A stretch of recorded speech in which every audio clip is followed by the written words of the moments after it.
فبأي آلاء ربكما تكذبان. اس حدیث وہ موطا امام مالک کس کی کتاب ہے؟ پورا نام بتا رہا ہوں، موطا امام مالک. یہ کس کی کتاب ہے؟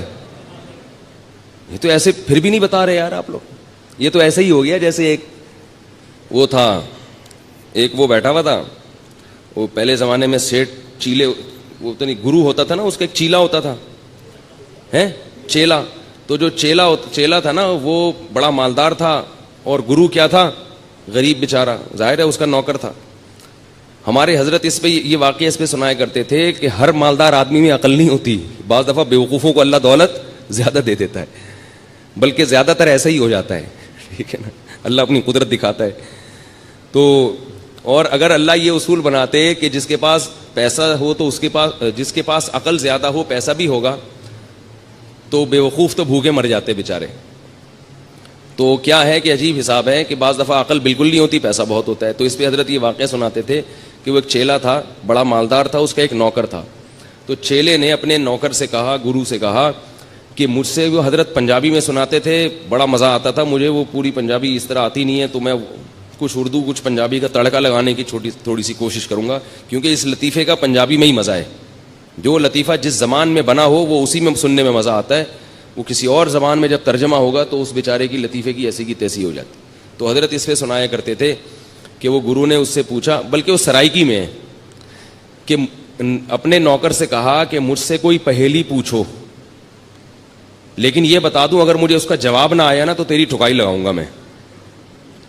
یعنی اپنے نوکر سے خود ہی اپنی ذہانت کا امتحان بھی لے رہا ہے، اور پھر یہ بھی ڈر رہا ہے کہیں فیل ہو کے میں بیوقوف ہونا میرا ثابت نہ ہو جائے. تو کہہ رہا ہے کہ اگر مجھے اس کا جواب نہیں آیا نا، مجھ سے حل نہیں ہوئی، تو میں تجھے چھوڑوں گا نہیں. اب وہ بیچارہ پریشان، یہیں سے بیوقوفی شروع ہو گئی نا.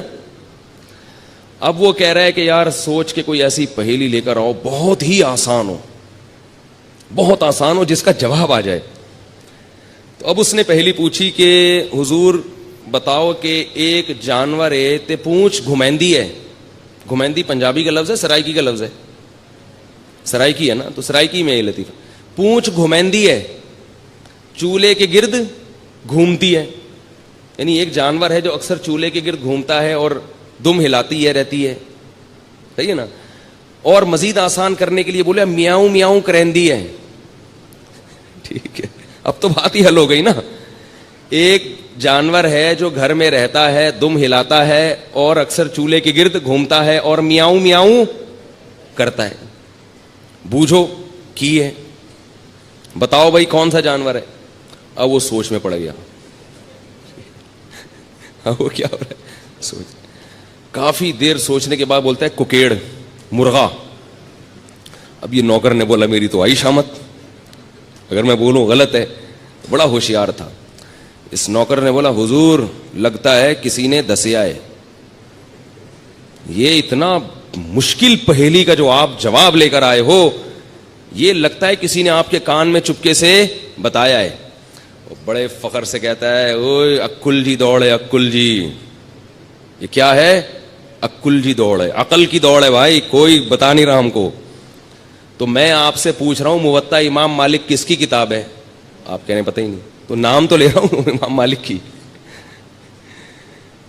یہ تو ایسے ہی ہو گیا جیسے ایک امتحان میں سوال آیا. پہلے محمد بن قاسم کا پورا تذکرہ تھا کہ اس نے ہندوستان پہ 17 حملے کیے اور یہ کیا اور وہ کیا. آخر میں بچوں سے سوالات تھے، کیونکہ وہ بچے اتنے نالائق تھے، آج کل جیسے اسکولوں کے ہوتے ہیں کہ وہ استاذ پیپر اتنا آسان بناتے ہیں پھر بھی پاس نہیں ہوتے. تو اب استاذ نے تنگ آ کے جو پیپر بنایا نا وہ یہ تھا. پہلا سوال تھا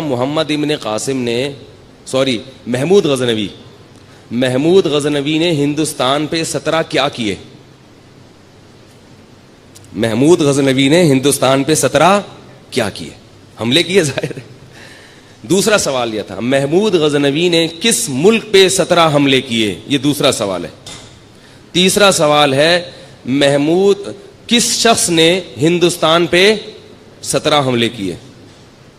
یہ 3 سوال ہیں اور 3 میں ایک ہے 2 اختیاری ہیں.